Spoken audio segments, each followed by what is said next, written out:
La BCE a continué à baisser ses taux en ce début d'année de 0,25 et elle va très probablement ce jeudi baisser encore ses taux de 0,25. Pour l'instant, la Fédérale Réserve ne l'a pas suivi et reste dans une position d'attente. Il est probable qu'on aura quand même des baisses de taux de la part de la Banque centrale américaine cette année et que les baisses de taux de la BCE vont se poursuivre au-delà des 25 points de base. Bonjour à toutes et bonjour à tous. Merci d'être de plus en plus nombreux à nous regarder effectivement lors de ce nouveau webinaire. D'ailleurs, à l'occasion de la prochaine invitation, vous serez invités justement à nous poser des questions et on sera un plaisir d'y répondre lors du prochain webinaire. Juste avant d'échanger avec Philippe, je me permets de revenir sur nos dernières conclusions. C'est vrai que le mois dernier a encore secoué le commerce mondial. Fini le temps où les négociations visaient à ouvrir les marchés. Désormais, il s'agit surtout d'éviter une escalade protectionniste. Le résultat, un commerce international en pleine reconfiguration, notamment avec la mise en place des négociations bilatérales. Les marchés, eux, n'ont pas tardé à réagir. Plus de volatilité, plus des perspectives économiques floues et une inflation qui ne ralentit pas aussi vite qu'on l'espérait. Les banques centrales, elles, restent un peu sur le qui-vive, hésitant entre prudence et soutien justement à l'économie. Et c'est le cas en Europe, la situation est tout aussi délicate. La croissance patine, forçant la BCE à envisager de nouvelles baisses des taux, malgré des marges de manœuvre de plus en plus limitées. Et ça, on va justement le décrypter ensemble avec Philippe. Très bien. Alors, effectivement, sur la croissance, les derniers chiffres que l'on a obtenus montrent que la croissance reste à la fois molle en Europe, mais tout de même existante. On le voit sur ce graphique des PMI, donc des indices de croissance quasiment en temps réel, qui montrent qu'on est à 50,2 sur le chiffre publié le 21 février dernier, donc au-dessus de la barre des 50 qui partage la croissance de la récession. Et on voit sur le graphique que depuis le trou du mois de novembre, on se maintient à ce niveau-là. Aux États-Unis, alors il faut faire attention à l'échelle qui n'est pas la même sur le graphique de gauche et de droite. On est à 50,4. Donc là aussi au-dessus des 50. Là, on voit que la croissance a tendance plutôt à se ralentir, probablement lié aussi à l'incertitude sur la situation, sur la politique économique. Il faudra vérifier si ce chiffre se confirme dans les mois qui viennent ou si on a un rebond lié à la mise en place d'une politique plus claire. Sur l'inflation, on voit que l'inflation continue à baisser en Europe. On a eu un petit soubresaut le mois dernier, mais on est à 2,4% en Europe sur les chiffres qui ont été publiés au 3 mars. Et on a vu qu'en France, par exemple, on est au-dessous des 1%. Donc il y a clairement un ralentissement de l'inflation.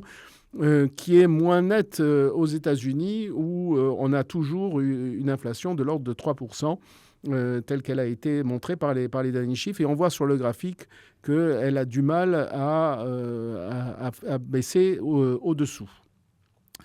Face à cela, donc, les politiques des banques centrales, la BCE a continué à baisser ses taux en ce début d'année de 0,25 et elle va très probablement ce jeudi baisser encore ses taux de 0,25. Pour l'instant, la Fédérale Réserve ne l'a pas suivi et reste dans une position d'attente. Il est probable qu'on aura quand même des baisses de taux de la part de la Banque centrale américaine cette année et que les baisses de taux de la BCE vont se poursuivre au-delà des 25 points de base qui vont être probablement effectués cette semaine. Donc on devrait, au jeudi prochain. On devrait continuer la baisse des taux vers les 2%. Si on regarde maintenant ce qui s'est passé plus précisément sur le marché de la dette souveraine française, on a eu la dégradation par S&P, donc Standard & Poor's, non pas de la note de la France pour l'instant, mais des perspectives sur cette note qui sont passées à négative. Pour autant, on le voit sur ce graphique, il n'y a pas eu d'élargissement de l'écart de taux entre l'Allemagne et la France. On voit que le marché a assez peu réagi à cette perspective négative mise en place par Standard & Poor's. En fait, cela peut s'expliquer, comme on le voit sur ce tableau, par le fait que le marché a lui, déjà dégradé la note de la France, même si les agences de notation ne l'ont pas fait formellement. Vous voyez sur ce tableau que des pays comme le Portugal ou l'Espagne ont des taux d'emprunt à 10 ans inférieurs à ceux de la France, alors que leur note est inférieure à celle de la France. Le Portugal, par exemple, est A, A3 et A- chez les différentes agences, contre AA-, AA3 et AA- pour la France. Et pourtant, il emprunte à plus de 20 points de base au-dessous de la France. Ce qui montre que les marchés ont anticipé la dégradation de la note française, et ce qui explique que quand cette tendance à la dégradation se manifeste, l'écart de taux ne s'accroît pas pour autant.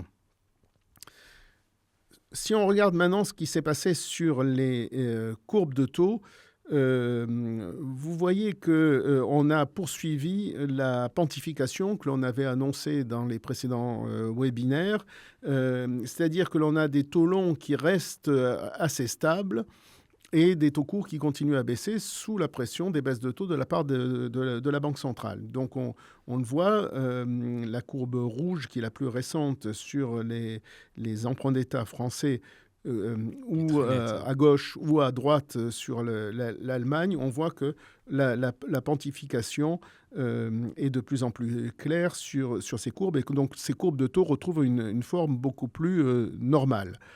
On a un phénomène aussi de pontification sur la courbe américaine, avec, on le voit, des taux courts qui baissent. Et même si la courbe, pour l'instant, reste beaucoup plus plate que ce que l'on peut avoir en Europe. Les questions qui se posent pour les marchés aujourd'hui tournent autour de différents éléments, dont un particulièrement important dans l'actualité, qui est le fait que l'Europe va devoir investir massivement dans son industrie de défense. On a vu que les États-Unis, sous l'impulsion de Donald Trump, changent de politique étrangère, et qu'il y a un certain renversement des alliances, qu'il est difficile de plus en plus pour l'Europe de compter sur le parapluie américain, et que donc l'Europe va devoir faire face à ses responsabilités et assumer elle-même sa défense si elle veut avoir une politique étrangère indépendante des États-Unis. Donc une désolidarisation complète aujourd'hui des États-Unis. Alors, complète. Poussée par les précédents gouvernements américains et intensifiée par Trump un isolationnisme qui est assez traditionnel dans la politique américaine, mais qui se manifeste de manière très claire avec Donald Trump, même si, pour l'instant, il n'a pas dénoncé la participation des États-Unis à l'OTAN, ce qui serait véritablement un changement radical.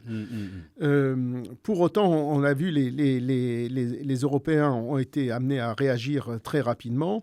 Et beaucoup d'annonces ont été faites pour augmenter les dépenses européennes en matière de défense. Donc, au Royaume-Uni, le Premier ministre a annoncé qu'il souhaitait porter les dépenses militaires à 2,5% du PIB d'ici 2027, contre 2,3 actuellement.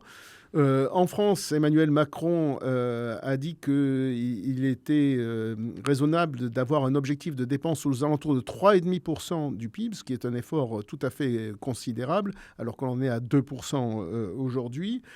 On a en Europe des discussions pour sortir les dépenses militaires des déficits publics et de l'objectif de 3% de déficit public. Et puis, ce matin, Ursula von der Leyen a annoncé un plan de 800 milliards d'investissements dans la défense, une partie par l'emprunt pour 150 milliards et une autre partie par les dépenses budgétaires des différents États. D'accord. En Allemagne, là aussi, où c'est une nouveauté, puisque l'Allemagne se reposait principalement sur les États-Unis pour sa défense jusqu'à présent, l'Allemagne aussi a décidé d'augmenter sensiblement ses dépenses militaires, au point d'ailleurs de lever aussi le frein à l'endettement qui figure dans d'étudier la levée du frein à l'endettement qui figure dans la Constitution et qui empêche donc ces dépenses militaires d'aller plus vite. Tout ça évidemment aura un impact très important sur les budgets, hein, et donc amènera des budgets qui sont déjà déficitaires pour certains, en particulier pour la France. On risque de continuer à creuser et donc ces on va augmenter les déficits et cela va peser sur les taux d'emprunt, les taux à long terme des États qui vont devoir emprunter pour financer ces dépenses militaires. L'autre question d'actualité qui occupe beaucoup les marchés et l'économie d'une manière générale, ce sont les droits de douane mis en place par Donald Trump. Il les avait annoncés pendant la campagne électorale, mais maintenant on est au stade des réalisations. Et donc, effectivement, il a annoncé, après avoir suspendu ces mesures pendant un mois, que les tarifs douaniers de 25% sur les importations en provenance du Canada et du Mexique sont effectifs dès maintenant. Minuit 01, voilà. Mardi. et que des droits de douane supplémentaires vont être mis sur les importations de Chine, ce qui va porter les droits de douane, l'augmentation des droits de douane de 10 à 20%. Et des tarifs douaniers vont également être mis en place sur certains produits européens à hauteur de 25%. Tout cela, évidemment, conduit à des réactions de la part des pays qui se voient pénalisés par ces droits de douane. Et donc, le Canada a d'ores et déjà annoncé des mesures de rétorsion sur les produits américains, avec des droits de douane de l'ordre de 25%, pour une valeur totale de 155 milliards de dollars.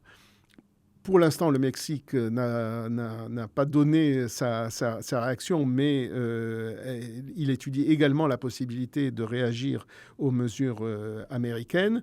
La Chine a d'ores et déjà annoncé des droits de douane supplémentaires de 10 à 15% sur les produits agricoles et d'élevage en provenance des États-Unis. Alors, c'est moins important que ce qu'a fait les États-Unis sur les produits chinois, qui touchent tous les produits chinois, alors que pour la Chine, ça ne représente que 15% des importations en provenance des États-Unis, mais enfin, c'est tout de même significatif. Et l'Europe a annoncé que la mise en place des mesures, des droits de douane contre les produits européens a entraîné des mesures de rétorsion de la part de l'Europe. Donc, tout ça aura un effet inflationniste dans un premier temps, en particulier aux États-Unis, où des produits vont se voir renchérir. Et donc, cela va peser sur les prix aux États-Unis. Cela va avoir aussi un impact au fil du temps sur la croissance, parce que la demande, évidemment, va s'affaiblir compte tenu de cette hausse des prix. Et donc, ça pourra à terme handicaper la croissance aux États-Unis et peut-être dans le reste du monde. Et puis, ça aura sans doute un impact sur la réorientation des flux commerciaux, des flux du commerce international. On l'a vu, le commerce international est capable de réagir de manière très rapide en réorientant les flux. La guerre on l'a vu, voilà, avec la guerre en Ukraine, les sanctions contre la Russie, etc. Et donc, ces droits de douane pourraient aussi avoir un impact sur le commerce, sur l'orientation des flux du commerce international. D'ailleurs, les marchés d'actions, on n'a pas l'habitude de parler des marchés d'actions pendant ce webinaire, puisqu'on se concentre sur le marché des taux. Mais, les deux sont imbriqués. Donc, voilà.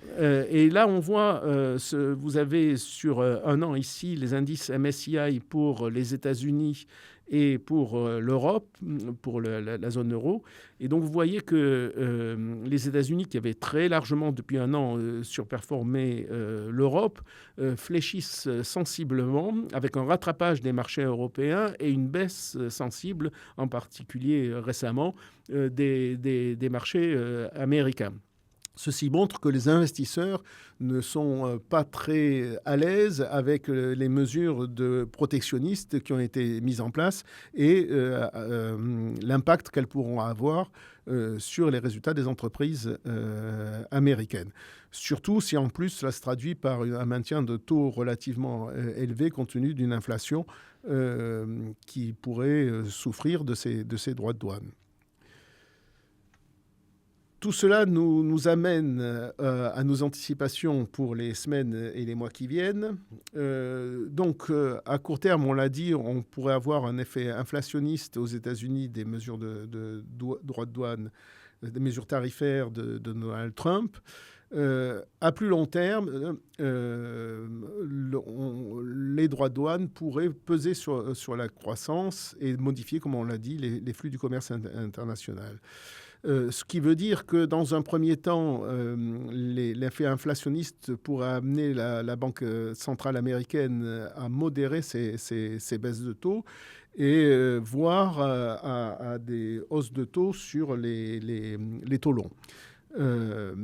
Ceci aura un impact sur les taux longs européens qui vont se maintenir de ce fait-là relativement élevés, en tous les cas au moins au niveau où ils sont aujourd'hui, surtout si on rajoute les investissements massifs dans la défense dont on a parlé et qui vont devoir être financés là aussi par des emprunts qui vont peser sur les taux longs. Donc, face à tous ces éléments, la BCE, la Banque centrale européenne, devrait rester vigilante face à l'inflation. Si les chiffres d'inflation continuent à baisser, comme c'est le cas actuellement, il n'y a pas de raison pour que la BCE ne poursuive pas sa politique de baisse des taux de façon à la fois maintenir un niveau de croissance aussi fort que possible. On l'a dit, la croissance est molle et donc il faut la stimuler. Tout à fait. Ce jeu d'équilibriste. Voilà.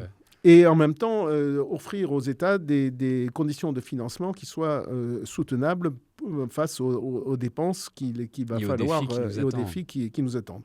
Donc, cela devrait conduire à nouveau à une pontification des courbes de taux avec des taux courts qui vont continuer à baisser en Europe et des taux longs, eux, qui vont probablement être... Se maintenir ou augmenter plutôt se maintenir qu'augmenter parce que la baisse des taux courts va offrir un support intéressant quand même pour les taux longs.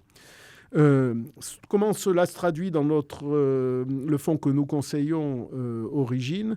Eh bien, on a sur le graphique de droite la répartition par maturité des investissements qui sont dans le portefeuille et on voit que ces investissements sont assez concentrés sur les échéances courtes, 26, 27, 28, pour profiter justement de ces baisses de taux que l'on a actuellement et que l'on va continuer à avoir, mais progressivement, l'idée est de se repositionner sur des taux plus longs qui seront plus attrayants. Ça vaudra la peine de vendre du 2,5% pour acheter du 4% à plus long terme.